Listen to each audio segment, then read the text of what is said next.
Told you, it always makes me cry. Pour now.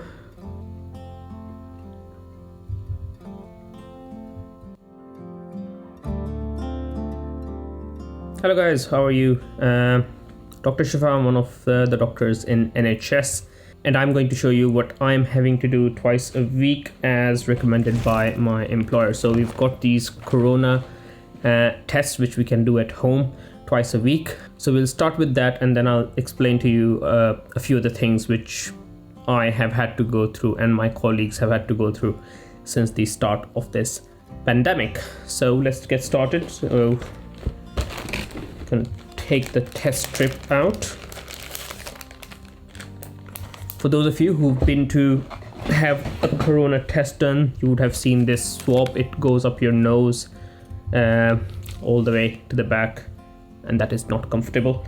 We've got some extra stuff in here, tiny test tube, and I've got this cup I'm gonna keep it in, and a dropper, and I've got my testing strip which I'm gonna open and place on here.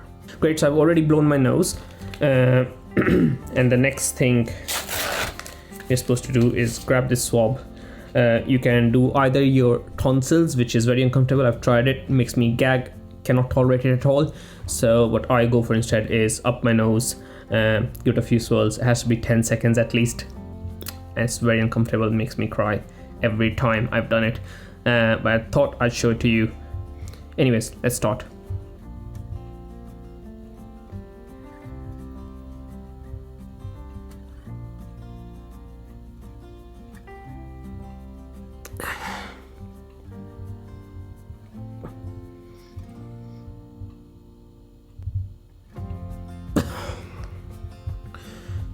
Told you, it always makes me cry. Anyways, number 2.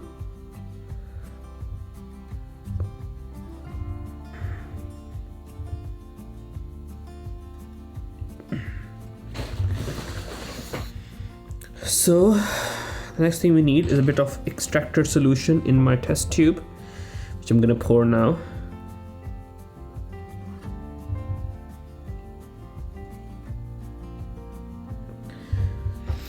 I feel almost like a chemist right now. Wipe my tears. Not part of the act.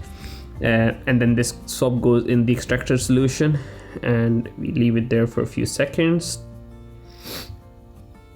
to give that solution to extract any virus from this swab stick.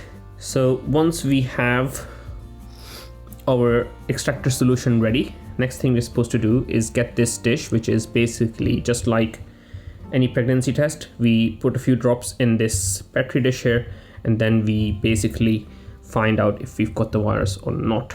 Let's do this. And now I'm supposed to leave it for 20 minutes for it to work. So I'm going to put it on the side. In the meantime, we are going to have a chat. So this is something for the last 3 weeks, me and my colleagues are having to do twice a week now. When I say my colleagues, I mean my doctor colleagues, my nursing colleagues, my healthcare worker colleagues, midwife colleagues, basically anyone who's working in a hospital-based NHS system or elsewhere are having to do this. And the whole point is, if we've got the virus, we keep testing ourselves. We may be asymptomatic with it, without any symptoms, get ourselves tested and self-isolate before we transmit the virus to anyone else, our patients, other colleagues, and basically stop the spread of this virus. I know a lot of colleagues who are doing it, and we've had people who've had to cancel their shifts because they were doing this. And if you have to, you have to. The problem is people don't realize what NHS workers and NHS is having to go through at the moment. I'm not gonna go into the debate of how the bed situation is, how stuffing is it safe or not. That's entirely different topic. I will discuss it in further videos later on. But I think what I want to emphasize right now in the next 20 minutes until my test is done is what we've had to go through ever since this pandemic began. In our first lockdown and in our subsequent lockdowns, we've had to see disease and death. I myself work in intensive care units in different hospitals in the region, and we see disease and death very commonly. But this has been very different to what we normally see. We see patients who cannot breathe, who are in pain, who are having to use all sorts of masks and devices, and they cannot have their family over to hold their hands, and then they become worse, and then they die, and we cannot even put them on phone with their family because they can't talk, or they've got a tube down their throat, and that whole image gets burnt into your retinas. It gets buried in the depths of your brain, and it doesn't disappear. Every time someone comes in sick with COVID or is about to die with COVID, everything refreshes in your mind, and that's depressing. It is so depressing that a lot of my staff, a lot of my colleagues have had to take time off. I've seen people crying at work. I've seen people leave work, and it's not a comfortable sight because, yeah, they're patients, but they're someone's relatives. There might be someone's parents, there might be someone's children, and no, it's not just the disease of old. I've seen people as young as 25, 30 have COVID and die from it. Yeah, it's stressful. It's not just stressful, it is very tiring. It is a horrible disease. It affects your lungs, but ultimately it can affect your kidneys, it can affect your liver, it can affect your heart, anything. And it takes a lot of manpower. It takes a lot of doctor manpower, nursing manpower on ICU, and because people are so stressed and people have been becoming sick, they've been going off the rota, and then we've got these empty slots where no one's there to look after patients. So I've seen my colleagues having to volunteer to come in and work. When I say volunteer, yes, it is paid work, but they could be at home with their families, but no, they're coming in at work just so that they can look after people who would otherwise not have any nurses to look after them. We've had a massive efflux of staff from intensive care units because they've been so stressed. We have had newcomers, but when you're starting off in a unit, you want to start off slowly and build up on it. You do not want to start off at the deep end, so you don't want to start off by seeing patients at their worst, not accompanied by family, and completely helpless. I don't think that's the best way for a newcomer to start a shift on an intensive care unit, but that's what new doctors and new nurses are having to do. Then everyone has their breaking point. You can only push people so far, and then everyone at some point will break. They've got other stuff happening in their families. So I've known people who've had immunosuppressed kids they've had to send away, who've been living close to their terminally ill parents but have not been able to meet them for months, who've been living away from their families for months just so they don't transmit the disease to their families. Me, myself, my father was diagnosed with cancer, had his operation, and not been able to see him. So it is all depressing. It affects our personal lives as well. It's not just our work life, which is affected, it's our personal life as well. We've had children sent home from nurseries. Oh, they've got a temperature. Oh, they have a cough. They have to pick them up. And then you're in the middle of work where you are an essential part of that workforce. And you have to just say, you know what, my kid's been sent home. I need to go. You don't feel good about it, but you have to do it. And then these lockdowns everyone is whining about. I can tell you right now, you've got it easy. Lockdowns for us have been very difficult. We've not been able to shop because our normal working hours with nurses start at 7:30 in the morning and finish about 7:30. But I've seen nurses staying behind just so that they can finish their writing, because if they just keep on doing paperwork, they cannot give as much time to their patients. So they save their writing till the end and they stay after the shifts to finish their writing. Doctors start about 8 o'clock and they finish at 8, but I've seen doctors stay till late, up to 9 o'clock, just so that, you know, all the patients that need admitting have been admitted. In the first wave, everyone was very generous, and, you know, we were bumped to the front of the queues, and a lot of people gave us these weird looks as if we're, you know, breaking laws. But no, we weren't breaking laws. We were actually so busy saving lives that some shop owners, especially big retailers, recognized that and let us go to the front of the queues. Once you finish a night shift, you don't want to stand number 20 in the queue just so that you can buy some milk and bread for your breakfast.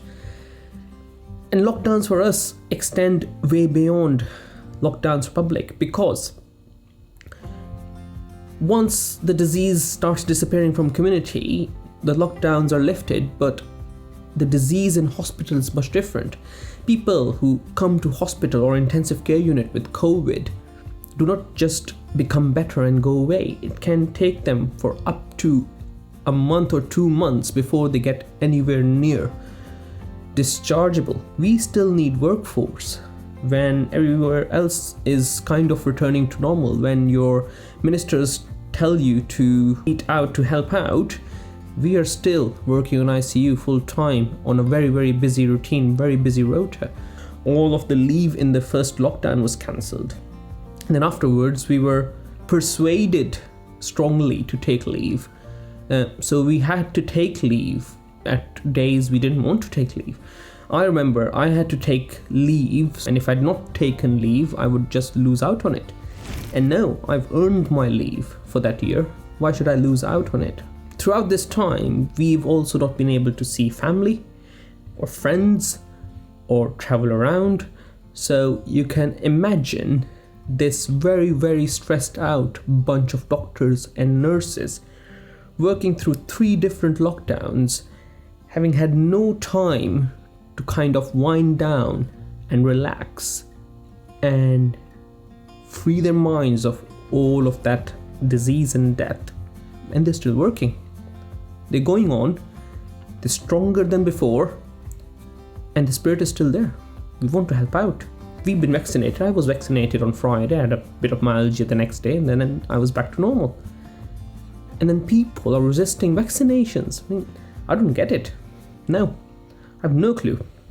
I'm just going to go down to what doctors have been doing. So we've been asked to staff extra rotas. So when you were planning your Christmas, I had an extra rota sent to me saying, you know what, you might be on this rota or that rota, but we don't know yet. We will decide based on the number of patients. And up until Christmas week, I wasn't sure if I'd be working Christmas or not. And same was the case with a lot of my colleagues. Our rotas have been changed, which basically means we get less rest than we would normally do.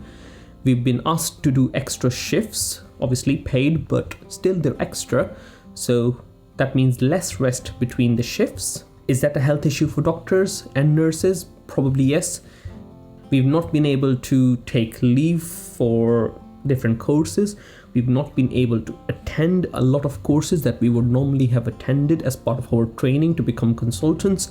We've also not been able to take some exams, so examinations have been cancelled, which would have made us progress through our training program. So we've had a lot to lose, personal life wise, work life wise, academic life wise, and it's still ongoing. And the reason I wanted to make this video is to make you realize that the ask from you guys is not that great. At least we are asking you to stay at home. We're not asking you to stay in hospital 13 hours looking after diseased and dying patients. These are horrific scenes and these are terrible times, and we're all tired of it, but we need to do this together to get through it. All we ask you to do is wear this mask when you go out, and the people who still cannot manage that. And if you ask me to wear this thing, I'd be glad, because what I'm having to wear at work is this horrible stuff. You've seen pictures all over internet of people having to wear these and then end up with scratches and lacerations on their face. And I myself have had nosebleeds just because it leaves your nose so dry and crusty. And when we put this on, we have to keep it on for about 4 hours, especially if we're working in a COVID ward. Otherwise, we do 13-hour shifts, and throughout that shift, we have to keep a surgical mask on, the ones you normally see. I still remember the time where we had to put these on, and I had to end up buying my own because there was a shortage of PPE. So they were running out of these masks, they were running out of other PPE. So I just thought I'll just buy my own, because at the end of the day, I've got my family to look after as well. And I need to make sure that my patients are safe and I'm not transmitting the disease. So I had to buy my own mask so that I could work. I'm not going to tell you how much that cost. It was a lot of money. Things are all good and better now, but in the beginning there was such a shortage that I have myself seen nurses wearing these. So I've seen nurses wear this as an apron, and for those of you who don't know what this is, it's a bin bag. Nurses had to bring bin bags from their home, and they used to put it on because there was no protective equipment. But we're past that point, and the good thing is we've got PPE now. All we need is to work together and beat this illness so that we can come out of it stronger, we learn our lessons, and we look after each other. And that's why I made this video. This video is not just meant to show you that, oh, my COVID test result is negative. This video was to show you how each and every one of us as part of this community have to work together to then beat this disease. And if you work with us, I'm sure we'll get through it. But even if one of us is weak and careless, he's going to put everyone's life at risk. So hopefully I've managed to convey a useful message. We are here for you, and I'm sure you are there for us as well. Take care, and I'll see you next time with some more information. Bye.